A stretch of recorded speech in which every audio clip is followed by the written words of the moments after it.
সুন্দরবন জঙ্গলে রানী টুনি ও তার বর রাজা টোনা তারা দুজনে মিলে সিঙ্গারা বিক্রি করত।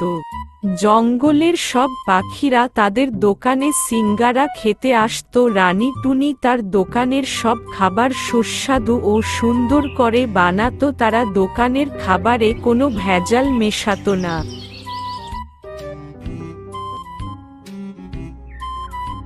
আমাকে আর এক প্লেট সিঙ্গারা দাও তো। হ্যাঁ, এখনই দিচ্ছি সিঙ্গারা।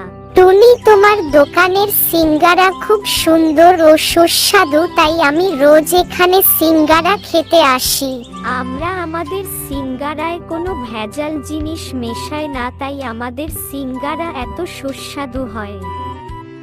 জানো টোনা, আজকের অনেকেই আমাদের দোকানের সিঙ্গারা খেয়ে খুব প্রশংসা করছিল। হ্যাঁ, এইভাবে চলতে থাকলে খুব তাড়াতাড়ি আমরা বড়লোক হয়ে যাব আর আমাদের দোকান আরো বড় হয়ে যাবে। এইভাবেই টুনি ও টোনার দোকান বেশ ভালোই চলছিল।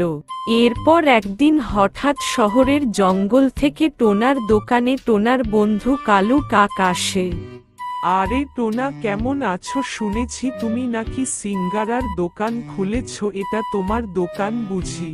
হ্যাঁ কালু ভাই, এটা আমার দোকান। এই কিছুদিন আগে এই দোকানটা খুলেছি। কালু ভাই, তুমি একটু দাঁড়াও, আমি এক্ষুনি আসছি। আরে টোনা, এই কিছুদিন আগে দোকান খুলেছে, তাও টোনার দোকান এত ভালো চলছে। আমারও তো সিঙ্গারার দোকান আছে, কিন্তু এত সিঙ্গারা তো বিক্রি হয় না। আমাকে যে করে হোক টোনার দোকান বন্ধ করাতে হবে।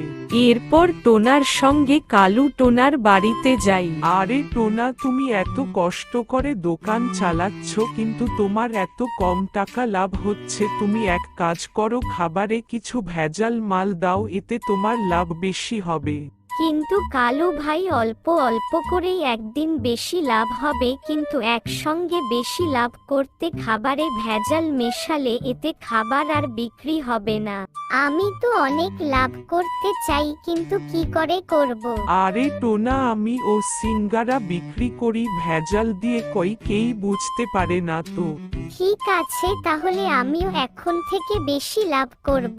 এরপর কলু বাড়ি চলে যায়। এরপর দিন টোনা টুনিকে বলে ভেজাল দিয়ে সিঙ্গারা বানাতে। আরে টোনা, এটা তুমি কি বলছো? ভেজাল দিয়ে সিঙ্গারা বানালে যদি কারোর খেয়ে শরীর খারাপ হয়? তোমায় যেটা বলছি তুমি সেটা করো। এরপর টুনি না চাইতে ও ভেজাল দিয়ে খাবার বানালো, কিন্তু এরপর থেকে টোনার দোকানে সিঙ্গারা বিক্রি কম হতে লাগলো। এরপর একদিন আরে ও লাল টুনি সিঙ্গারা নিয়ে যাবে না? না গো টুনি, তোমাদের দোকানের সিঙ্গারা আর আগের মতো সুন্দর নয়। তোমাদের দোকানের সিঙ্গারা খেয়ে জঙ্গলের অনেক পাখির পেট ব্যথা করে, তাই জঙ্গলের পাখিরা ঠিক করেছি তোমার কাছে থেকে আমরা আর সিঙ্গারা কিনবো না। লাল টুনির কথা শুনে টোনা নিজের ভুল বুঝতে পারে। টুনি, আমি নিজের ভুল বুঝতে পেরেছি। তুমি আবার আগের মতন করে সিঙ্গারা বানাও, নয়তো এই দোকানে আর কেউ আসবে না। এর কিছুদিন পর টুনি ও টোনা মিলে তাদের দোকান আবার সুন্দরভাবে চালাতে লাগলো।